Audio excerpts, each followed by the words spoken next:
हाँ जफीर, वालेकुम अस्सलाम। वालेकुम अस्सलाम। नहीं, कल मेरी तबीयत बहुत नासाज थी, मेरी हालत इतनी ख़राब हो गई और उस पर से कुछ इंडियन फैंस मेरे पीछे पड़ गए थे और वजीर आजम की जमकर कुटाई भी हुई है। कुटाई होने के पीछे का रीज़न अभी तक पता नहीं चला है, इन्वेस्टिगेशन हो रही है। जैसे ही खबर निकल के बाहर आती है जफीर, हम पाकिस्तान के आवाम को बताना चाहेंगे कि हमारे वजीर आजम के साथ क्या हुआ। वजीर आजम ने प्रेस कॉन्फ्रेंस करके बताने की कोशिश की और इंडिया को धमकी भी दे दी और कहा कि अपने गिरेबान में झांक करके देखो।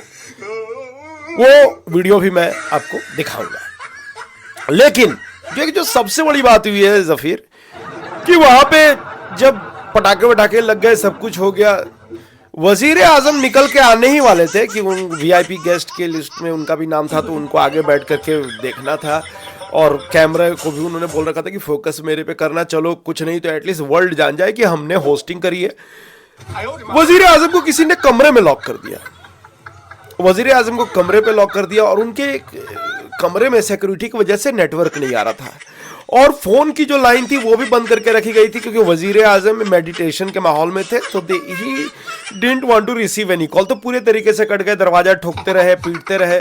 यहाँ पे इंडिया जो है जीत गई, पटाखे फट गए, सब लोग दिख गए, लेकिन पाकिस्तान का एक कौवा भी जो दिखाओ, नहीं नहीं, ऑनेस्टली जो पाकिस्तान का प तक वहां पे नहीं दिखा। मतलब ये हो गया कि लोग पूछने लगे, जोर जोर से चीखने लगे, चिल्लाने लगे कि एक भी जो बंदा हो जो यहाँ पे दिख जाए जो पाकिस्तान की नुमाइंदगी कर रहा हो। वजीर आजम के साथ साथ भाभी जान भी वहीं कमरे में कैद रहीं और मैं जो मुझे वजीर आजम ने पहले भेज दिया, वजीर आजम ने कहा कि जाओ तुम जाकर के माहौल बनाओ पाकिस्तान के लिए, थोड़ा सा हो हल्ला मचाओ। मैं निकल गया, मुझे पता नहीं अब इतनी भीड़ में मैं निकला हूं। एक तो इंडियन ऑडियंस जो है इतने बदतमीज, इतने ये जीतेगा भाई जीतेगा, इंडिया जीतेगा। अरे भाई ठीक है, मालूम है तुम ही जीतोगे और तुम जिस तरीके से सबको पेलते हुए आगे बढ़े हो, तो न्यूजीलैंड क्या ही है तुम्हारे सामने। न्यूजीलैंड को एक बार पहले ही पेल चुके, तो न्यूजीलैंड का मोटिवेशन एनीवे डाउन था। क्या चीखने चिल्लाने की जरूरत थी? क्या मुझे घेर लिया, तो मुझे घेर लिया तो मैंने भी जो है जैसे तैसे मैंने भी मैच देखा है, निकाला है। एक तो इतना खतरनाक मैच हुआ है कि मैच के बारे में कुछ डिटेलिंग जो निकल के आई है वो ये है कि जिस तरीके से रोहित शर्मा, अच्छा वजीर आजम, बाद में जब मैं उनसे मिलने के लिए गया हूं तो वजीर आजम बहुत चीखने चिल्लाने लगे, क्या बदतमीजी है, किसने मुझे लॉक किया, मैं जा रहा हूं आईसीसी को कंप्लेन करने। मैंने बोला आईसीसी भी कहां जा रहा हो कंप्लेन करने के लिए, जय शाह तो वहां नाच रहा है। जय शाह खुद ही चश्मा वश्मा उतार के वो नाचने में लगा पड़ा था भाई। एक तो समझ में नहीं आई कि बीसीसीआई थी कि आईसीसी थी, बहुत कंफ्यूजन चल रहा था वहां पे। अब वहां पे फिर वजीर आजम ने बोला हाँ बोल के क्या ही करना है, जो भी है, तो वो मामला दबा। तो फिर वजीर आजम ने कहा छोड़ो, इंडिया तो जीत ही चुकी है। कुछ भी अच्छी खबर है क्या, ये रोको ने रिटायरमेंट की घोषणा की कि नहीं की? मैंने अपना सर झुका लिया और वजीर आजम को कहा कि वजीर आजम चलिए आपके लिए काश्मीरी चाय कहवा बनाइए और उसको आप पीजिए, रहने दीजिए। फखरुल, मैंने जो पूछा है उसका जवाब। मैंने कहा नहीं वजीर आजम, इस बात से क्लियर हो गया है कि अब ये लोग अभी रिटायर तो नहीं हो रहे हैं, 2027 का भी वर्ल्ड कप ये पेलेंगे और खेलेंगे, ऐसा लग रहा है। वजीर आजम को एकदम से अचानक से ऐसा लगा कि दिल का दौरा आया हो, लेकिन दिल का दौरा नहीं, उनको गैस्ट्रिक हो गई थी, पीछे से धमाके आ रहे थे। आतिशबाजी में समझ में नहीं आया, लेकिन उनकी हवा छूटने लगी। तब जैसे तैसे जो है हम लोगों ने अपने अपने नाक बंद किए और पुदीना की 2 गोलियां दी, तब वजीर आजम को थोड़ी राहत और चैन की सांस आई है। उसके बाद फिर और भी कई मुद्दों पे बातचीत हुई है। लेकिन समझने वाली बात यह है जफीर कि 3 आईसीसी इवेंट्स में बैक टू बैक सारे मैचों में इंडिया सिर्फ एक मैच हारी है, वो भी वर्ल्ड कप का फाइनल। नहीं तो ये सारे events back to back 3 events जो है इंडिया के पास में होते, तीनों के तीनों कप होते। इस तरीके का कप्तान निकल के आया रोहित शर्मा। गौतम गंभीर जिस तरीके से गंभीर काला चश्मा पहना के साउथ इंडियन हीरो लग रहा था, बिल्कुल महेश बाबू इस तरीके का पूरा ये लगा एकदम। हमने बोला भैया ये हर तरफ से हर कोई चमक रहा था। इंडियन प्लेयर सफेद ब्लेजर पहन करके जो लग रहे थे, रिजवान, बाबर आजम, सबके सब मतलब कहाँ थे, कोई पूछ ही नहीं रहा था उन लोगों को, वो लोग भी कहीं भीड़ में बैठे हुए थे। अच्छा ये देखो जफीर, ऑस्ट्रेलिया के स्मिथ ने क्रिकेट से ही संन्यास ले लिया। इंडिया का कोहराम देखो, ऑस्ट्रेलिया के कैप्टन और बहुत बढ़िया खेल रहे स्मिथ ने संन्यास की घोषणा कर दी, बोला भाई अब हमसे ना होगा, वो निकल गया।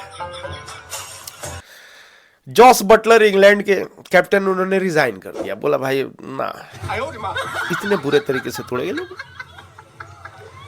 इसने भी रिजाइन कर दिया। लेकिन पाकिस्तान का एक क्रिकेटर हो जिसने रिजाइन ठोका हो,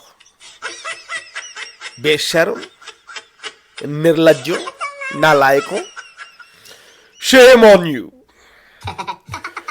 नहीं मैं कह रहा हूं, अब नहीं बर्दाश्त होता जफीर, अब नहीं होता, मैं अब झूठी वाहवाही नहीं कर सकता। ये मोमेंटम ना इसका मोमेंटम सेट हुआ, ना कंट्री की मोमेंटम सेट हुई। डेफिनेटली करके बाबर आजम को निकाला गया, ये रिजवान को बिठाया गया, और ये विराट कोहली, एक तो विराट कोहली सिर्फ क्रिकेट से नहीं, मैदान में शमी की माँ ही है। अरे शमी की माँ ही है, तुम थोड़ा अपना एटीट्यूड दिखाओ, तुम इतने बड़े प्लेयर हो। नहीं, सब कुछ छोड़ छाड़ के शमी की माँ के पैर छू करके प्रणाम कर। हमारे रिलीजन में पैर छू करके प्रणाम करना हराम है, लेकिन विराट कोहली वहां गए, शमी की माँ को पैर छू करके प्रणाम किया। और तो और विराट ने वहां पे करोड़ों लोगों के दिल जीत लिए। हमारे मुस्लिम भाई, हमारे मुस्लिम बहन, वो खुश हो गई।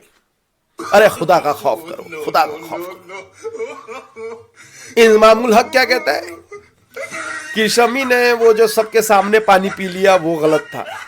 अगर शमी चाहते तो स्क्रीन के बिहाइंड में जाकर के चुपचाप पीते, इतना कांड नहीं होता। इस्लाम तुम्हें यह सिखाता है इमामुल कि झूठ बोलो, दुनिया के सामने ढकोसला परोसो नहीं। तो इस मामले में मैं शमी की प्रशंसा करता हूं, शमी के दाद देता हूं कि उसने जो सच है वही सबके सामने रखा। इमामुल हक ने क्लियरली कहा कि हमें भी प्यास लगती थी रोजे में, और क्रिकेट खेलना बड़ा मुश्किल होता है, तो हम लोग पीछे जाकर के स्क्रीन के पानी वानी पी लेते थे, जरूरी थी। शमी को भी ऐसा ही करना चाहिए था, पर शमी ऐसा नहीं। जफीर सुनो सुनो सुनो, तुम्हारे कान में तो घाव होगा ही, सुनो तुम मेरी बात। यह विराट कोहली ने हम पाकिस्तानियों के जितने बैट्समैन पाकिस्तानी के थे, उनके फीते बांध के उनको बांध कर लपेट कर घर भेज दिया। अदाकारी से एकदम बढ़िया से, अरे आओ तुम्हारे जूता का फीता खुल रहा है, आओ हम बांध देते हैं। जूता का फीता भी बांध रहे और उसके बाद बांध के लपेट करके मार भी रहे। ये सब हुआ है हमारे साथ। चैंपियंस ट्रॉफी में हमारे एक लोग फाइनल में जो दिखाई दे दिए, कोई दिखाई नहीं दिया। अरे इंडिया होस्ट कर रहा था, इंडिया ने पटाखे खरीद के लगाए थे, वहां पटाखे फोड़े थे, सबके खाने पीने का इंतजाम हमने किया, सब कुछ हमें ही होटल में बंद कर दिया। वजीर आजम बहुत आज बिखरे, उनका वीडियो भी मैं बाद में आप लोगों को दिखाऊंगा।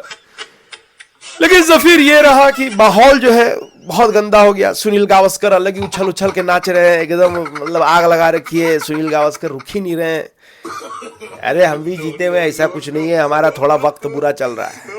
एक बार हमारा वक्त ठीक हो जाए तो पाकिस्तान पेलिस्तान भी बन करके दिखाएगा। हाँ, अभी हम पेलिस्तान, हम पेल दिए गए, तो अभी तुम हमें पेलिस्तान कह रहे हो, कोई बात नहीं है। अनुष्का और विराट का अलग चल रहा है। युजवेंद्र चहल, हमने लगा कि ये बंदा अभी दिल टुटवा कर बैठा हुआ, एक नया ही मर्सिडीज लेके पहुंचा हुआ था वहां पे। अरे बड़ी खूबसूरत है। मैं बीच में देखूं, भाभी जान मुझे देख रही है कि मैं किसको देख रहा हूँ, फिर भाभी जान की तरफ मेरी नजरें जाए तो मैं उधर ही खो जाऊं। भाभी जान की खूबसूरती, माशाअल्लाह, खुदा के चार चांदों को इस तरीके से 72 हूरों ने मिलाकर पेश किया हो, ऐसी भाभी जान है।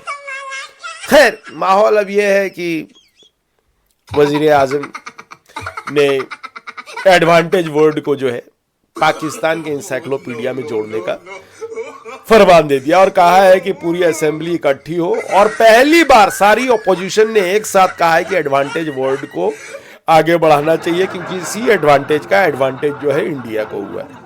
ओवर टू यू जफीर, एडवांटेज तुम्हें भी बहुत मिल रहा है, मैं देख रहा हूं। एडवांटेज ले रहे हो तुम जफीर। Over to you.